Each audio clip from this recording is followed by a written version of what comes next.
Okay. அஸ்ஸலாமு அலைக்கும் வரஹ்மத்துல்லாஹி வபரகாத்துஹு. அதாவது நான் இந்த கிளாஸ் வந்து போட்டதுக்கு ரீசன்டா அவங்களோட வந்து தேர்ட் நினைக்கிறேன். அதுக்கு முன்னால நீங்க எல்லாரும் வந்து ஜியோகிராஃபி பாடத்தை வந்து நீங்க எப்படி ரெடி பண்ணணும், அந்த விஷயத்த சொல்லி அதுக்கான வழிகாட்டல் வந்து இந்த டிசம்பர்ல வந்து ஃபுல்லா அவங்களுக்கு வந்து கிளாஸஸ் வந்து நான் அதாவது 3 மணி டைம்ல தான் போடுவேன். இந்த டைம்ல எல்லாம் நிறைய கிளாஸஸ் வந்து உங்களுக்கு ஈக்குது. சில பேர் அந்த பொலிட்டிக்கல் கிளாஸ் போறவங்க இருப்பாங்க, ஐசிடி கிளாஸ். அதனால நான் இந்த கிளாஸ் டைம் வந்து 3 மணி டைம் தான் போடுவேன். இன்னைக்கு வந்து உங்களுக்கு அறிமுகமா இந்த கிளாஸ் வந்து எப்படி நடக்கும், இதுல வந்து நீங்க என்ன படிக்கணும், என்ன மாதிரி நான் இந்த கிளாஸ வந்து கண்டினியூவா செஞ்சுட்டு போவேன் இந்த கொஞ்ச நாளைக்குள்ளும். ஒரு மந்த் டிசம்பர் 3 நாள் உங்களுக்கு எக்ஸாம் வருது. சாரி, ஜனவரி 3 நாள்ல எக்ஸாம் வருது. அதுக்கு முன்னால வந்து உங்களுக்கு எப்படி ரெடி பண்ணுவேன். அப்ப அதனால ஒரு டே எடுத்தாலும் நான் அதுல வந்து உங்களுக்கு சம்டைம் ஒரு 4 ஹவர்ஸ் 3 ஹவர்ஸுக்கும் கிளாஸ் வைக்க சான்ஸ் இருக்குது. அப்படி வச்சுதான் நிறைய ஃபுல்லா உங்களுக்கு அதெல்லாம் வந்து கம்ப்ளீட் பண்ணி தருவேன். உங்களுக்கு செமினார் மாதிரியும் ஒரு நாள் எடுப்பேன். அப்படி செமினார் மாதிரி எல்லாம் வச்சு இப்படியோ நீங்க எல்லாரும் நம்பி ஜாயின் பண்ணிக்குது. அதனால அவங்களுக்கு வந்து ஃபுல்லா அதுக்கான வழிகாட்டல் வந்து இதுல வந்து செஞ்சு தருவேன். ஓகே. அப்ப இதுல வந்து எப்படி வந்து நான் இத கொண்டு போவேன்னு சொன்னா, அவங்களுக்கு வந்து கட்டாயம் இந்த அவங்களோட தேர்ட் டெர்முக்கு வந்து நீங்க இந்த சிலபஸ்கள் வந்து கவர் ஆகிக்கணும். அதுல மெயினா வந்து அவங்களுக்கு பாக்குறதா இருந்தா இந்த பௌதீக புவியியல் சாப்டர்ல வந்து நீங்க மெயினா அவங்களுக்கு எப்படி வரக்கூடிய ஒரு பகுதி தான் இந்த காலநிலை என்ற பகுதி. நான் நினைக்கிற மாதிரி இந்த காலநிலையில வந்து உங்களுக்கு ஒரு கேள்வி வந்து வரையலும். அதனால தியரிக்கு வந்து ஏன்னா அந்த காலநிலை என்ற சாப்டர் வந்து நிறைய பேருக்கு அதை விளங்கெடுக்கிறதுல கொஞ்சம் கஷ்டம். அதுல வந்து கிளியர் இல்ல, எவ்வளவு படிச்சாலும் அப்படி விளங்காதவங்க ஈக்காங்க அந்த காலநிலை என்ற பகுதி. அதனால அந்த காலநிலை என்ற பகுதியில வந்து உங்களுக்கு தியரி வந்து முடிக்கப்படும். தியரிய வந்து அதுல ஃபுல்லா செஞ்சு தருவேன் உங்களுக்கு. அதுக்கு வந்து ஒரு கிளாஸ் எடுத்தா அது வந்து 3 ஹவர் 4 ஹவர் கிட்ட அதோட கிளாஸ வந்து போட்டு இந்த மாதிரி அந்த தியரி வந்து முடிச்சு தருவேன். அத மாதிரி அவங்களுக்கு வந்து அடுத்த பகுதிகளாக பார்த்தோம்னு சொன்னா இந்த அதாவது இந்த செய்முறை புவியியல் பகுதியில வந்து தேசப்படம். இந்த தேசப்படத்தை எடுத்தோம்னு சொன்னாலும் தேசப்படத்துல வந்து என்ன நிறைய பேருக்கு வந்து அதுல டவுட், எவ்வளவு படிச்சாலும் அது விளங்கு இல்ல, அதுல ஒரு கிளியர் இல்ல. இப்ப அப்படியானவங்களுக்கு வந்து இதுல ஜாயின் பண்ணீங்கன்னா உங்களுக்கு வந்து அதுல கிளியர் ஒன்று எடுத்துக்கொள்ள இயலும். நான் ஆல்ரெடி தேசப்படம் தியரி செஞ்சு அத மாதிரி இந்த முறை 2024 வச்சுக்கும் வந்து தேசப்பட பகுதியில வந்து செமினார் வச்சேன். and உங்களுக்கு வந்து இந்த செமினார்ல இப்ப இந்த கொஞ்ச நாளைக்குள்ளே உங்களுக்கு இந்த டிசம்பர்ல இருந்து ஜனவரி 3 வரைக்கும் உள்ள பகுதிகளை நீங்க ஜாயின் பண்ணண்டா அதுல வந்து உங்களுக்கு ஃபுல்லாவே இந்த தேசப்படம் என்ற பகுதியில வந்து அவங்களுக்கு கிளியர் பண்ணி தருவேன். உங்களுக்கு வந்து ஏண்டா இந்த தேசப்படம் நீங்க இப்ப படிச்சாலும் அது உங்களுக்கு 7 வரைக்கும் அதே அதே மாடல்ல அதே மாதிரிதான் இந்த தேசப்படத்துல வந்து கேள்வி வர்றது. இப்ப நீங்க இதை வந்து விடக்கூடாது. உங்களோட பகுதி 1லயும் வந்து நீங்க மார்க்ஸ் வந்து ஸ்கோர் பண்றதா இருந்தா இந்த தேசப்படத்துலதான். இந்த தேசப்படத்தை வந்து எல்லாரும் நல்லா விளங்கிக்கணும். இதுல வந்து மொத்தம் உங்களுக்கு 20 மார்க்ஸ் வரக்கூடியது. இது வந்து லேசான ஒன்றுதான். அதோட மெயினான விஷயங்கள் கொஞ்சம் இருக்குது. அதை வந்து நீங்க எல்லாரும் விளங்கி வச்சுண்டா உங்களுக்கு என்ன தேசப்படம் ஈஸி தான். தேசப்பட பகுதியில உங்களுக்கு 20க்கு 20 அடிக்கலும். அதாவது ஒன்று இந்த இனங்காணல் என்ற செக்டர், அத மாதிரி இனங்காணல் பகுதி மாதிரி மற்றது என்ன ஒவ்வொன்று தொடர்பு. பௌதீக பௌதீக தொடர்பு, மானமான தொடர்பு, பௌதீக மானிட தொடர்பு, மானிட பௌதீக தொடர்பு. அத மாதிரி இதுல இருக்கிற அந்த சேனை பயிர்களை பத்தி இதுல என்னென்ன பயிர் செஞ்சிக்குது, அது எப்படி அதோட முக்கியத்துவம், இத மாதிரியான கொஸ்டின் வந்து நாங்க பார்க்கணும். மத்தது வந்து இதுல குறுக்கு வெட்டு முகம் குறுக்கு பக்க பார்வை வரைகிறது வந்து நாங்க படிச்சு கொள்ளணும். அதுக்கான தியரியும் வந்து இதுல சொல்லி தருவேன். மத்தது வந்து இந்த தேசப்பட பகுதி எடுத்தேன்னு சொன்னா இந்த பகுதிகளை வந்து நீங்க இதுல வந்து நிறைய கேள்விகளை தந்து அவங்களுக்கு எக்ஸ்பிளைன் பண்ணி இந்த விஷயங்கள் வந்து அதுல உங்களுக்கு சொல்லி தருவேன். அப்ப இந்த தேசப்படத்துல 20 மார்க்ஸும் உங்க எல்லாருக்கும் எடுக்கிறது கேள்வி. அதே மாதிரி இந்த செய்முறை புவியியல்ல மொத்த கேள்வியா வரக்கூடியதான் இந்த ஜிஐஎஸ், ஜிபிஎஸ், ஆர்எஸ். இதற்குரிய தியரி வந்து நான் ஆல்ரெடி கிளாஸ்ல செஞ்சு முடிச்சுட்டேன். GIS, GPS, RS. அப்ப இந்த பகுதியில வந்து உங்களுக்கு என்ன பேப்பரை வந்து தந்து இந்த பகுதியில வர மாதிரியா இருக்கக்கூடிய அவ்வளவு கேள்விகளும் உங்களுக்கு தந்து அதை வந்து ஃபுல்லா எக்ஸ்பிளைன் செஞ்சு தருவேன். இது வந்து இந்த டிசம்பர் மந்த்ல உங்களுக்கு நடக்கும் ஜிஎஸ் டிபிஎஸ் ஆர்எஸ். ஏன்னா இதுல எது சரி ஒன்றுல உங்களுக்கு தேர்ட் டைமும் கேள்வி வரையிலும். இந்த பகுதியில வந்து எடுத்து பார்த்தோம்னா மெயினா ஜிஎஸ் டிபிஎஸ்ல வரவும் மேலும் எல்லாம் கலந்தும் போடுறது கேளும். அதனால இதுல ஒரு நல்ல தெளிவு இருக்கும். இதுல நீங்க ஒரு தெளிவெடுத்தா அதுக்கு என்ன மொத்தம் 15 மார்க்ஸ் ஈக்கக்கூடியது. அதனால இதுல ஒரு நல்ல தெளிவுன்னு நீங்க எல்லாரும் எடுக்கணும். அடுத்ததா ஈக்கக்கூடியதான் இந்த செய்முறை புவியியல் அறிமுகம் என்ற செக்ஷன். அதுலதான் இந்த கருப்பொருள் படம், இடவிலக்கவியல் படம், அந்த சாப்டர்.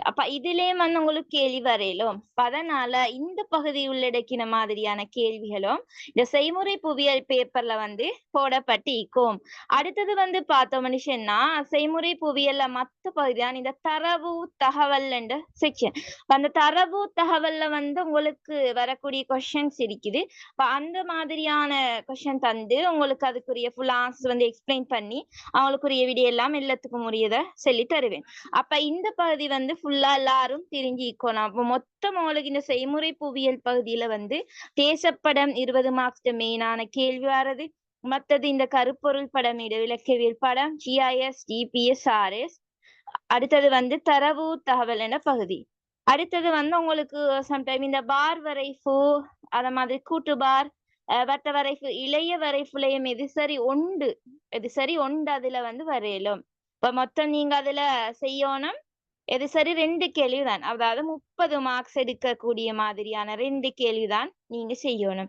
ஒன்றோ ஜிஎஸ் டிபிஎஸ் ஆர்எஸ்ல ஒரு கேள்வி தெரிவு செய்யணும். அத மாதிரி இந்த பார் வரைஃபுல் உண்டு. இல்லைன்னா பார் வரைஃபு மாதிரியான கேள்வியில 2. அடுத்தது வந்து இந்த ஜிஐஎஸ் டிபிஎஸ் ஆர்எஸ் பகுதியில வந்து ஒன்றையும் எடுக்கலும். இல்லைன்னா ஜிஎஸ் டிபிஎஸ் ஆர்எஸ் அந்த மாதிரி கருப்பொருள் படம், செய்முறை புவியியல் என்ற செக்ஷன், அறிமுகமான செக்ஷன். அந்த பகுதியில வந்து எல்லாம் சேர்த்து 2 உங்களுக்கு செஞ்சிடலும். உங்களுக்கு இந்த வரைஃபு செக்ஷன் படிக்காமலேயே இந்த பகுதியில நல்ல ஒரு தெளிவு இருந்தேன்டா அதுல 2க்கும் உரிய ஆன்சர்ஸ் வந்து உங்களுக்கு எழுதுறது கேளு. இத வந்து இப்படி வந்து ஒரு இதா போட்டு உங்களுக்கு டைம் டேபிள் மாதிரி போட்டு செய்முறை புவியியல்ல என்னென்ன வருமோ உங்களோட தேர்ட் டைமுக்கு செய்முறை புவியியல் செக்ஷன்ல என்ன மாதிரியான கேள்வி வருமோ அத மாதிரியான கேள்விகளை போட்டு அவங்களுக்குரிய பேப்பர் வந்து நான் தருவேன். ஒவ்வொரு நாளும் அதை வந்து எக்ஸ்பிளைன் பண்ணி அதுக்குரிய ஃபுல் ஆன்சர்ஸ் வந்து தரப்படும். அத மாதிரி நீங்க வந்து எம்சிக்யூக்கு ரெடி பண்ற செக்ஷன் உங்களுக்கு தருவேன். அதுல வந்து என்ன செய்யணும், எல்லாரும் எம்சிக்யூல வந்து பொதுவாக உங்களுக்கு வார செக்ஷனை வந்து பிரிச்சு தருவேன்.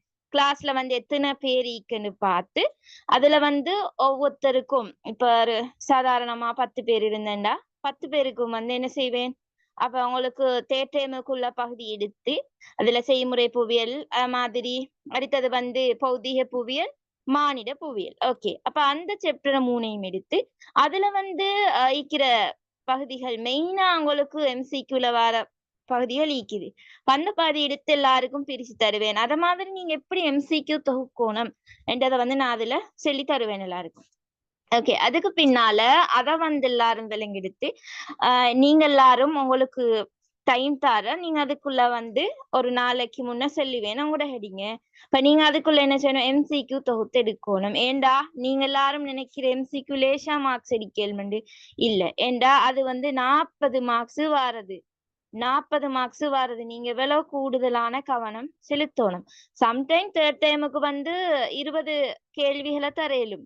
ஆனா உங்களோட ஃபைனல் பேப்பர்ல வந்து 40 கேள்வியும் வாரதான். இப்ப நீங்க வந்து 40க்கு ஒரு 35 மேல எடுக்கிறேன்டா வந்து நீங்க என்ன செய்யணும், எம்சிக்யூ தொகுத்து படிக்கணும். எம்சிக்யூ தொகுத்து படிக்காதவங்களுக்கு வந்து அதுக்குரிய மார்க்ஸ் வந்து உங்களுக்கு எடுக்கிறது கஷ்டம். ஏண்டா 40க்கு 35 மேல இருக்குண்டா எம்சிக்யூ தொகுத்து தான் நீங்க படிக்கணும். ஓகே, அத மாதிரி அத வந்து செஞ்சு தருவேன். மத்தது வந்து உங்களுக்கு இருக்கிற அடுத்த பகுதி தான் இந்த மெப் மார்க்கிங் என்ற செக்ஷன். மெப் மார்க்கிங்ல வந்து எத்தனை ஒரு 10 மார்க்ஸ் தான் வர 10 மார்க்ஸ் தான் மெப் மார்க்கிங் வந்து வரும். சம்டைம் உங்களோட தேர்ட் டைமுக்கு வந்து 20 மார்க்ஸுக்கு வந்து போட சான்சஸ் இருக்குது. ஆனா 10 மார்க்ஸுக்கு வந்து நீங்க ரெடி பண்றேன்டா அதை வந்து உங்களுக்கு அனுப்புவேன் ஒரு பிடிஎஃப். அது எல்லாத்தையும் நீக்கும் குரூப்ல வந்ததும். இப்ப நீங்க அதை என்ன செய்யணும், அதுக்கு வந்து மெப்தாள் வந்து எடுக்கணும். மெப்தாள் வந்து நீங்க வாங்கிடுவோம். உங்களுக்கு ஹைல புக் எவ்வளவு இருந்தாலும் அத வந்து நீங்க பார்த்து படிச்சதுக்கு வந்து அவங்களுக்கு அந்த அளவுக்கு நல்ல டீப்பா விளங்க போறது இல்ல.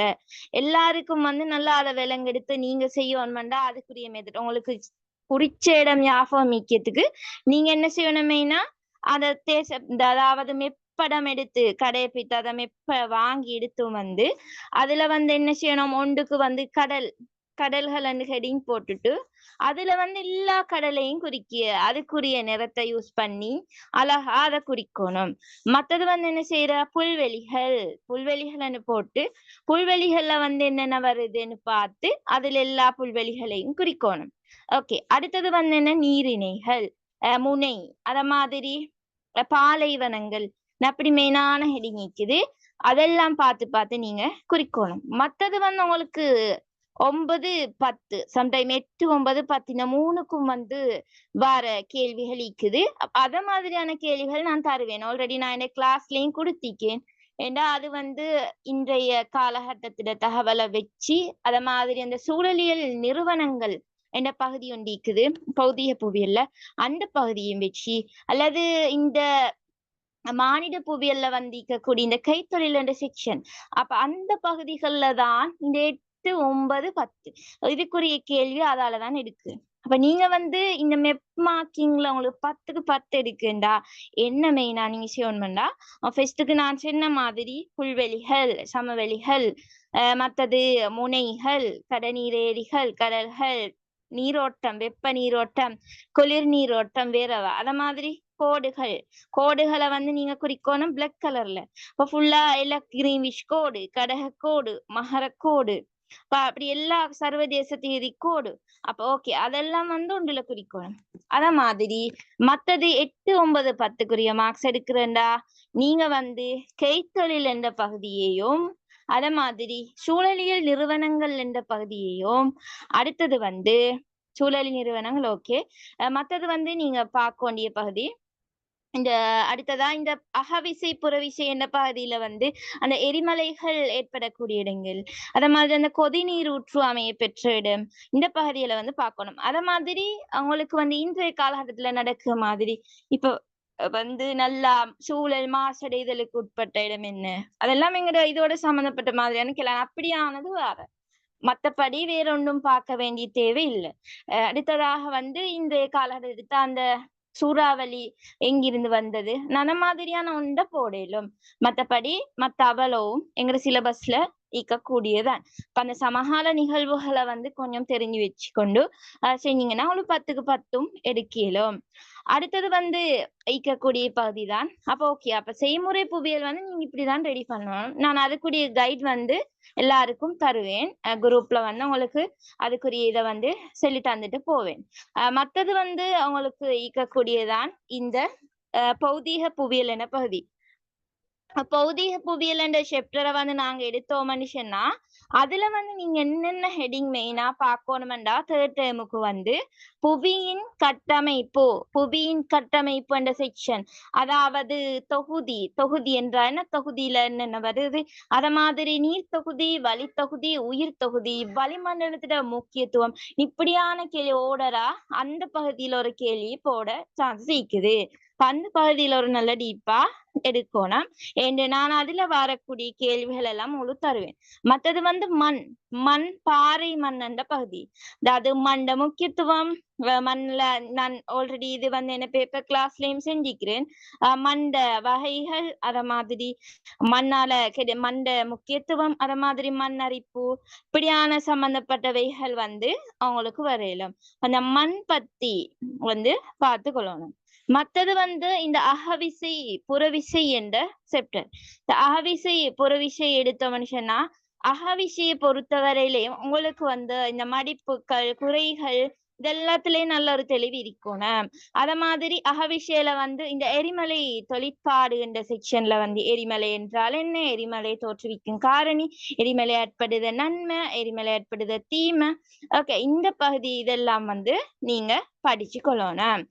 மற்றது வந்து இருக்கக்கூடியது என்னன்னு சொன்னா மற்றதாக வந்து ஓகே. அப்ப இந்த அகவிசையில வந்து இது 2 அடுத்து தகட்டசைவு. தகட்டசைவு செயன்முறை என்றால் என்ன? தகட்டசைவு தகடு பெரிய தகடுகள் என்ன? சிறிய கலச தகடுகள் என்ன? அத மாதிரி தகட்டசைவால ஏற்படக்கூடிய அனர்த்தங்கள், இந்த மாதிரியான கேள்விகள் வந்து இதுல வரையலும். நான் அதுக்குரிய மாதிரியான கேள்விகள் உங்களுக்கு தருவேன். தந்தத ஃபுல்லா எக்ஸ்பிளைன் பண்ணுவேன். மத்தது வந்து உங்களுக்கு கேட்கக்கூடிய பகுதிதான் புறவிசை. புறவிசை எடுத்தோம் மனுஷனா ஓடும் நீர் உண்டு, மத்தது தரையில் நீர், மத்தது வந்து இருக்கக்கூடிய பகுதி என்னன்னு சொன்னா உங்களுக்கு இருக்குது ஆற்று நீர் செயற்பாடு. ஓகே, அதான்